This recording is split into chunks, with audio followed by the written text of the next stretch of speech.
เกียรติก่อนอื่นข้าพเจ้าขอขอบใจต่อคำสักถามที่แสดงถึงความเป็นห่วงเป็นใยและความสนใจของสมาชิกสภาและประชาชนต่อหลายปัญหาที่พัวพันกับภาระบทบาทและความรับผิดชอบของกระทรวงอุตสาหกรรมและการค้ากระทรวงอุตสาหกรรมและการค้าได้รับคำสักถามอยู่หาขออนุญาตบ่อ่านเพราะประธานก็สิมีคำถามแล้วแต่ถ้าจ้อนเขาแท้ๆในหาคำถามนั้นมันจะเป็นอ้อม3ปัญหาคือการพัวพันปัญหาที่พัวพันกับการหันเป็นอุตสาหกรรมปัญหาที่พัวพันกับพลังงานและปัญหาที่พัวพันกับองค์เขตบ่แฮทั้ง3ปัญหานี้มีการพัวพันและสนับสนุนซึ่งกันและกันแบบมีลักษณะเป็นตองสู่ฉะนั้นบังเอิญมันก็ถือกับ3เสาค้ำที่พวกเราได้กำหนดอยู่ในแผนพัฒนาอุตสาหกรรมในการค้าใน5 ปีต่อหน้าข้าพเจ้าจะขอลงลึกตอบแต่ในการตอบข้าพเจ้านี่ข้าพเจ้าขอตอบคำถามที่1นี่ตามหลังเพราะว่ามันยาวเด้สิขอตอบปัญหาที่มันสั้นก่อนขอเริ่มจากปัญหาที่2การปรับปรุงโครงสร้างราคาไฟฟ้ามาตรฐานที่นับถือภายหลังประเทศชาติได้รับการปลดปล่อยในปี1975นี่พรรคและรัฐบาลได้เล็งเห็นท่าแห้งและความสำคัญของแขนงพลังงานในการพัฒนาสีสังคมของประเทศเฮาจึงได้ส่งเสริมการลงทุนภายในและต่างประเทศเข้าในการพัฒนาแขนงการนี้มาถึงปัจจุบันนี่พวกเฮาก็ได้สร้างแหล่งผลิตไฟฟ้าได้ถึง109แห่งกำลังติดตั้ง 12,000 เมกะวัตต์สามารถตอบสนองพลังงานและสมใส่โครงเรือนได้หลายถึง 96% สมเทียบกับปี1975นี่ถือว่ามีแหล่งผลิตไฟฟ้าเพียงแต่4แห่งกำลังติดตั้ง33 เมกะวัตต์และสนองไฟฟ้าสมใส่ได้เพียงแต่ 3%เคียงคู่กับการเติบใหญ่ขยายตัวของแขนงพลังงานที่กล่าวมานั้นปัญหาผลเด่นในแขนงพลังงานในปัจจุบันก็มีหลายเป็นต้นแม่นราคาไฟฟ้าแพงเมื่อเทียบกับค่าครองชีพของประชาชนเพิ่มต้นทุนให้แก่การผลิตภายในหนี้สินสะสมหนักหน่วงการสนองไฟบ่เสถียรและพลังงานส่วนใหญ่ยังแม่นส่งออกในราคาที่บ่สูงปานใดเพื่อแก้ไขปัญหาดังกล่าวนั้นการปรับขึ้นราคาไฟฟ้าในระยะผ่านมาจึงเป็นทางออกที่หลีกเลี่ยงบ่ได้ถึงอย่างไรก็ตามบนพื้นฐานการค้นคว้าคำเสนอของสมาชิกสภาในกองประชุมสมัยสามัญเทื่อที่9รัฐบาลก็ได้ค้นคว้าและออกมติเลขที่11/รบเพื่อดัดสมราคาไฟฟ้าภาคที่อยู่อาศัยผู้ที่ใส่ไฟบ่เกิน300กิโลวัตต์โมงโดยเห็นดีให้ดุลเดียงปรับลดค่าผ่านสายส่งลงจาก 1.2 เซนของ US ดอลลาร์นี่มาเป็น 0.5 เซนนับแต่เดือนกันยายนหาเดือนธันวาคม2025พร้อมนั้นก็ได้มอบให้กระทรวงอุตสาหกรรมสืบต่อค้นคว้าปรับค่าไฟขึ้นเทื่อละหน่อยเพื่อบ่ให้กระทบแรงต่อสังคมซึ่งวันนี้แม่นมาตรการที่ช่วยแบ่งเบาค่าไฟฟ้าสำหรับประชาชนผู้ที่มีรายรับต่ำในการดัดสมราคาไฟดังกล่าวนั้นรัฐบาลได้วางมาตรการระยะสั้นระยะกลางและระยะยาวแล้วก็ปรับราคาไฟฟ้าซึ่งในระยะสั้นมัน4 เดือน4 เดือนแต่ผ่านมานี้จนหดถ่ายปี2025นี้รัฐบาลจะได้ทมคุ้มค่าไฟซึ่งอยู่ในหันนั้นจะคิดเป็นมูลค่าเงินประมาณ850 ล้านดอลลาร์สหรัฐในการทมคุ้มค่าไฟดังกล่าวจึงเฮ็ดให้ราคาไฟในครัวเรือนที่นำใส่ไฟแต่0หา300กิโลวัตต์โมงนี้แม่นตกอยู่ในราคา 2.4 หา 4.9 เซนหรือว่าลดลง 0.7 เซนซึ่งจะปฏิบัติจนหอดเดือนธันวาคม2025ถ้าเทียบราคาดังกล่าวนี้ใส่ประเทศออมข้างถือว่าราคาไฟดังกล่าวก็ถือว่าถือกว่าหมู่ส่วนทิศทางและมาตรการในการแก้ไขปัญหาราคาไฟฟ้าในต่อหน้าทั้งมาตรการระยะสั้นและแต่นี้ฮอดหมดปี2025ระยะกลาง2026 2029และมาตรการระยะยาวในปี2029รวมทั้งความผิดชอบของแต่ละภาคส่วนนั้นแม้นได้กำหนดอยู่ในมติ11ของรัฐบาลแล้วข้าพเจ้าจึงขอลงลึกตื่มสำหรับปัญหาโครงสร้างราคาไฟฟ้าเพื่อการสุกยู่และส่งเสริมการผลิตกสิกรรมและอุตสาหกรรมปรุงแต่งนั้นในโครงสร้างราคาไฟฟ้าในปี2025-2029สามารถแยกแยกออกมาเป็นราคาไฟฟ้าสำหรับ3โครงเขตคือโครงเขตกสิกรรมโครงเขตอุตสาหกรรมและค่ากระแสไฟฟ้าสำหรับภาคที่อยู่อาศัยหรือครัวเรือนซึ่งในนั้นติดพันกับการกำหนดค่าไฟฟ้าที่บ่แม่นภาคที่อยู่อาศัยโดยเฉพาะแม่นโครงเขตกสิกรรมและอุตสาหกรรมปรุงแต่งบางประเภทแม่นได้มีกลไกคนขวบไปตามนโยบายการส่งเสริมของรัฐบาลคือกำหนดค่าไฟฟ้าสำหรับโครงเขตกสิกรรมแห่งดัน KV นี่แม่นแยกเป็น2ประเภทคือชนรับประทานและกสิกรรมแบบโครงเรือนราคาไฟฟ้า6.09 เซนต์เนาะคิดเป็นราคาที่ถูกที่สุดเมื่อเทียบกับประเภทอื่นในภาคที่บ่แม่นที่อยู่อาศัยย้อนรัฐบาลมีนโยบายส่งเสริมการผลิตกสิกรรมและ2ธุรกิจกสิกรรมเพื่อการค้าราคาไฟฟ้าเป็น 7.91 เซนต์แม่นใช้สำหรับทางเลี้ยงสัตว์แบบฟาร์มขนาดใหญ่ที่มีการส่งออกสินค้าไปต่างประเทศค่าไฟฟ้าสำหรับอุตสาหกรรมแม่นแยกเป็น4ประเภทคืออุตสาหกรรมขุดค้นและปรุงแต่งแร่ธาตุเขตเศรษฐกิจพิเศษอุตสาหกรรมปรุงแต่งทั่วไปและนิคมอุตสาหกรรมในนั้นประเภทนิคมประเภทที่เป็นอุตสาหกรรมการผลิตที่เป็นพื้นฐานโครงล่างของเศรษฐกิจสังคมภายในประเทศแม่นประเภทอุตสาหกรรมปรุงแต่งราคาไฟอยู่ 7.94 เซนต์ซึ่งเป็นราคาไฟที่ถูกอันดับ2รองจากนิคมอุตสาหกรรมสำหรับอุตสาหกรรมขุดค้นและปรุงแต่งแร่ธาตุมีราคาสูงกว่าประเภทอื่นเนื่องจากเป็นการส่งเสริมเป็นการส่งออกแร่ธาตุหรือนำใส่ทรัพยากรแร่ธาตุซึ่งแน่นอนนโยบายดังกล่าวนั้นก็ยังมีความจำเป็นจะต้องได้สืบต่อคนขวบปรับปรุงให้มันแผดเหมาะส่วนในต่อหน้าในกระทรวงอุตสาหกรรมจะสมทบกับภาคส่วนเกี่ยวข้องในคนขั้วและออกนโยบายเฉพาะเพื่อส่งเสริมธุรกิจขนาดหน่อยและกลางที่เฮ็ดการผลิตทดแทนกันของเขาซึ่งปัจจุบันนี้รัฐบาลได้มอบให้คณะส่งเสริมการผลิตสินค้าลาวคนขั้วกำหนดและยั่งยืนจุลวิสาหกิจขนาดหน่อยและกลางที่เป็นเป้าหมายเพื่อพิจารณาจัดสรรทุนช่วยเฉพาะเพราะเราบ่สามารถช่วยแบบกระจายในเงื่อนไขที่พวกเรามีทุนจำกัดคนขั้วนโยบายและส่งเสริมการผลิตพลังงานทางเลือกเช่นพลังงานจากโซลาร์รูฟท็อปพลังงานชีวมวลและพลังงานทางเลือกอื่นเพื่อสนองไฟฟ้าใส่เองสำหรับการผลิตกสิกรรมการปรุงแต่งอุตสาหกรรมและการสวมใส่ในโครงเรือนก็คือการส่งเสริม SME สืบต่อคนขั้วกลไกนโยบายเกี่ยวกับนโยบายส่งเสริมบรรดานิคมอุตสาหกรรมเขตเศรษฐกิจพิเศษผลิตพลังงานสวมใส่เองในเงื่อนไขที่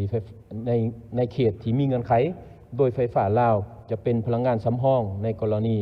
ผลิตสวมใส่เองบ่สามารถได้ตามความต้องการหรือในส่วนสมแปลงซึ่งในระยะผ่านมาแม่นตัวนี้เฮ็ดบ่ได้แต่เดี๋ยวนี้มันสามารถเฮ็ดได้สืบต่อคนขั้วสืบต่อประสานสมทบกับแขนงการที่เกี่ยวข้องเป็นต้นแม่นแขนงการเงินธนาคารกสิกรรมและองค์การปกครองท้องถิ่นเพื่อคนขั้วนโยบายส่งเสริมเฉพาะด้านอื่นนอกเหนือจากพลังงานเพื่อส่งเสริมหลายทางกับหัวหน่วยการผลิตกสิกรรมและอุตสาหกรรมปรุงแต่งที่จะส่งเสริมพิเศษข้อ3การคุ้มครองและแก้ไขปัญหาผลกระทบของโครงการขุดค้นแร่ธาตุและพัฒนาพลังงานต่อสังคมและสิ่งแวดล้อมบทเรียนที่สากลนำใช้ในปัจจุบันเกี่ยวกับการคุ้มครองการพัฒนาบ่ว่าจะอยู่ในแขนงอุตสาหกรรมการค้าหรือแขนงการอื่นมันการปฏิบัติหลักการสิ่งแวดล้อมสังคมและการบริหารที่ดีหรือเอิ้นว่า ESG ซึ่งเป็นขอบเวียกที่จะเฮ็ดให้การลงทุน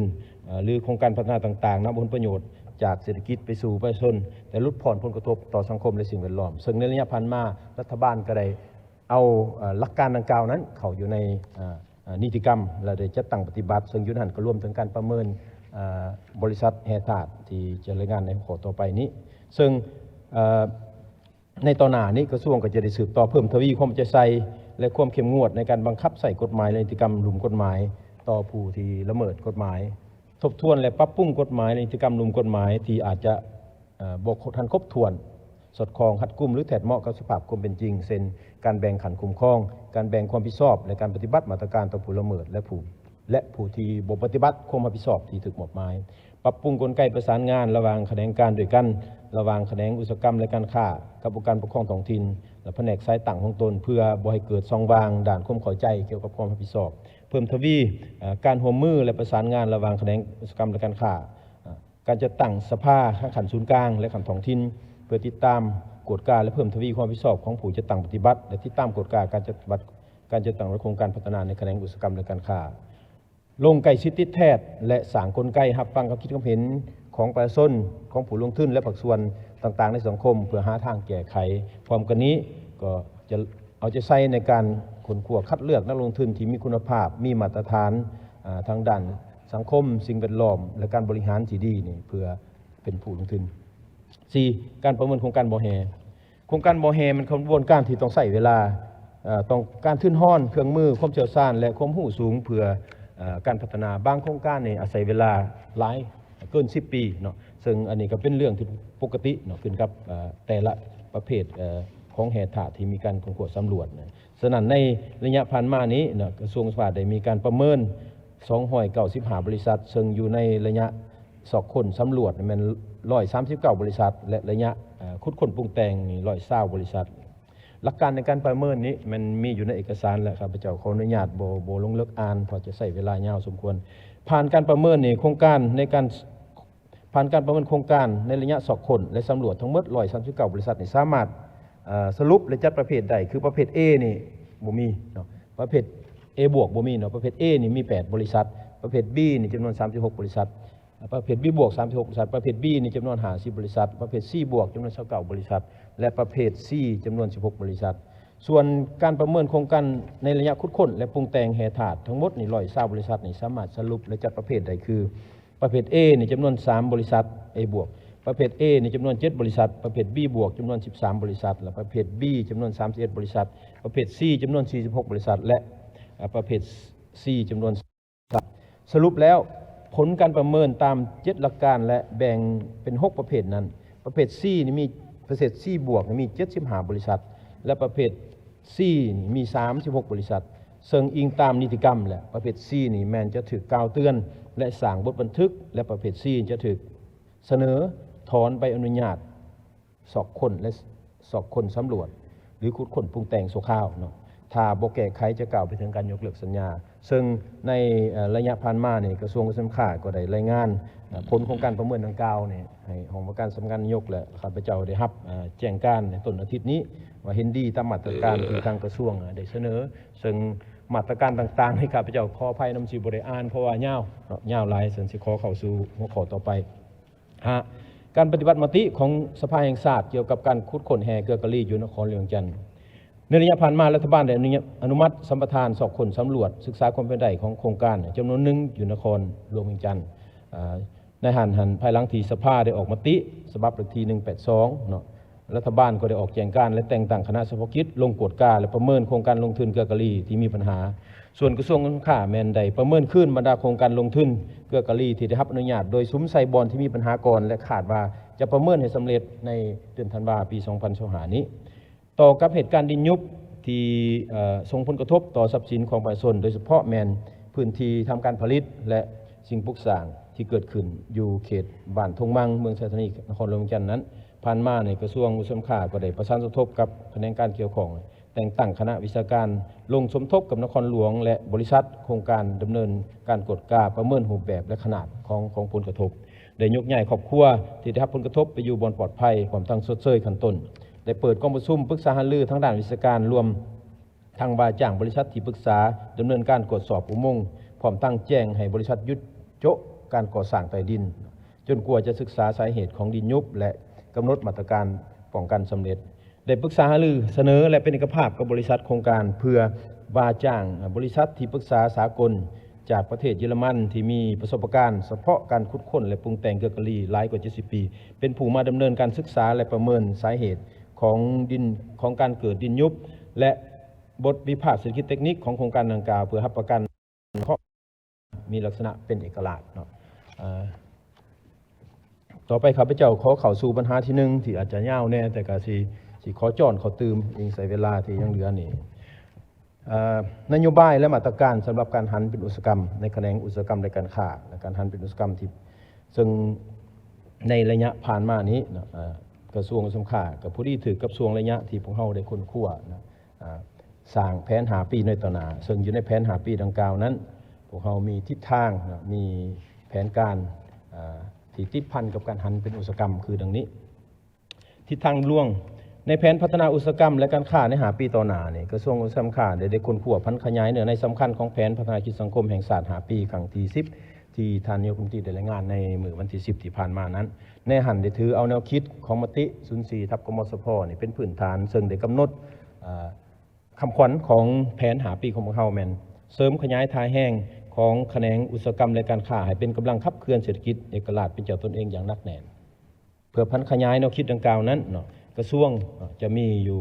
3แผนงานหลักคือแผนงานพัฒนาอุตสาหกรรมแผนงานพัฒนาแขนงการค้าพัฒนาการค้าและการเข้าถึงตลาดแล้วก็ แผนงานพัฒนาวิสาหกิจและภาคเอกชนพร้อมนั้นพวกเขายังมีอีก4โครงเขตปิ่นอ้อมที่เอิ้นว่าcutting sector นี่มีการพัฒนาทรัพยากรมนุษย์การหันเป็นดิจิทัลการหันเป็นสีเขียวและการส่งเสริมและเสริมสารเวียกงานบทบาทยิ่งทรายการมีส่วนร่วมในการให้โอกาสแก่คนพิการเนาะซึ่งว่าอันนี้มันจะประกอบกันแต่เฉพาะการหันเป็นอุตสาหกรรมนี่มันจะติดพันกับจุดชุมที่1เนาะอยู่ในหันนั้นมันการหันเป็นอุตสาหกรรมของพวกเรานี่จะลงลึกอยู่3โครงเขตคือ1มันอุตสาหกรรมปรุงแต่ง2มันอุตสาหกรรมพลังงานและ3มันอุตสาหกรรมบ่อแห่เนาะที่จริงในการสิลงลึกแต่ละอันนี่ก็สิใช้เวลาข้าพเจ้าจะขอลงลึกเฉพาะอุตสาหกรรมบ่อแห่นี่เฮาสิหันเป็นอุตสาหกรรมคือแนวใดเนาะซึ่งอันทำอิฐมันเริ่มจากวิสัยทัศน์นี่เนาะวิสัยทัศน์นี่ที่จริงแล้วสภาก็ได้รับห้องและยุทธศาสตร์นะวิสัยทัศน์ฮอดปี 2040 และยุทธศาสตร์ฮอดปี 2030ในแขนงธรณีศาสตร์และบ่อแห่ซึ่งอยู่ในหันได้กำหนดการพัฒนาเวียกงานธรณีศาสตร์และบ่อแห่ตามทิศหันเป็นอุตสาหกรรมทันสมัยและน้ำใส่ทาแห้งทรัพยากรธรรมศาสตร์โปร่งใสเป็นมืออาชีพประหยัดมีประสิทธิภาพและมีประสิทธิผลสูงตามเป้าหมายของการพัฒนาสีเขียวและยืนยงซึ่งพวกเรายึดถือตามวิสัยทัศน์ดังกล่าวอันนี้สิบ่มีการเปลี่ยนแปลงเนาะและเพื่อส่งเสริมการหันเป็นอุตสาหกรรมในแขนงบ่อแห่ดังกล่าวนั้นกระทรวงจะปฏิบัติดังนี้ทำอิฐมันจะจัดลำดับความสำคัญของแห่ถาดที่เป็นแห่ที่มีท่าแห้งสูงสำหรับการพัฒนาโดยอิงใส่การดึงดูดทางด้านการค้าความดึงดูดทางด้านการค้าและตลาดและแห่ถาดที่เป็นเป้าหมายของการพัฒนาของประเทศเฮาโดยอิงใส่การวิเคราะห์เบื้องต้นเห็นว่าท่าแห่แห่ถาดที่มีท่าแห้งในการหันเป็นอุตสาหกรรมแบบเป็นระบบตองโซ่ก็มีแห่บอกซิตแห่เกลือโพแทสแห่คำทองแห่หายากและแห่อื่นซึ่งรายละเอียดว่าเป็นยังถึงเป็นแนวนั้นนี่ข้าพเจ้าได้มีเขียนหย่ออยู่ในบทและข้าพเจ้าสิขอลงลึกอันที่2แม่นจำกัดห้ามการส่งออกแฮดิบเนาะที่กำหนดเป็นทาแห้งบุริมสิทธิ์นี่เพื่อการปรุงแต่งเป็นให้เป็นลักษณะระบบตองโซเพื่อรับประกันให้มีวัตถุดิบเพียงพอเพื่อดึงดูดการลงทุนขนาดใหญ่3คัดเลือกหรือประมูลเอานักลงทุนที่มีคุณภาพเพื่อมาเป็นคู่ร่วมยุทธศาสตร์ในการพัฒนาอุตสาหกรรมแบบเป็นระบบตองโซแต่ต้นนำไปหาปลายนำเนาะซึ่งว่าอันนี้นี่ก็สิมีตัวอย่างถ้ามีเวลาข้าพเจ้าจะอธิบายเติม4ส่งเสริมการสร้างกลุ่มอุตสาหกรรมและพัฒนาอุตสาหกรรมกลางน้ำและปลายน้ำโดยเฉพาะแมนแห่ถาดที่มีปริมาณสะสมหลายเป็นต้นแมนกลุ่มแห่ถาดที่ข้าพเจ้าได้ว่ามานั้นและพร้อมกันนั้นแมนเฮาพัฒนาโดยสุขอยู่ส่งเสริมสร้างเป็นนิคมอุตสาหกรรมเฉพาะตามที่ดำรัสว่าด้วยนิคมอุตสาหกรรมที่สภาที่ได้มาผ่านกองทุนสภาและสภาได้รับห้องกันกองสิปฏิบัติตามนั้นส่งเสริมการร่วมมือกับรัฐวิสาหกิจหรือวิสาหกิจภายในแบบเป็นระบบแบบเป็นบริษัทหุ้นส่วนโดยเฉพาะมันรัฐวิสาหกิจให้ถาดลาวแหละที่พวกเราอยากให้เป็นแม่แห้งในการร่วมมือการพัฒนาโครงการบ่อแห่ขนาดใหญ่โดยผูกมัดการพัฒนาและการถ่ายทอดความรู้วิธีการและเทคโนโลยีให้แก่วิสาหกิจภายในหมายความว่าบริษัทที่มีลงทุนต้องได้ช่วยต้องได้ประกอบส่วนในด้านนี้6ส่งเสริมการพัฒนาทรัพยากรมนุษย์โดยเฉพาะแม้ในโครงเขตบ่อแห่ถ่ายทอดความรู้เทคโนโลยีและการค้นคว้าวิจัยเพื่อให้เกิดข้างความรู้และการพัฒนานวัตกรรมโดยการกำหนดเป็นเงื่อนไขติดพันกับการได้รับสิทธิ์ลงทุน7ส่งเสริมการนำใส่และจัดซื้อวัตถุดิบและวัตถุเครื่องสำเร็จรูปเพื่อส่งเสริมวิสาหกิจขนาดน้อยและกลางภายในประเทศเพื่อส่งเสริมให้วิสาหกิจดังกล่าวได้เข้าร่วมในการพัฒนาอุตสาหกรรมและหันเป็นทันสมัย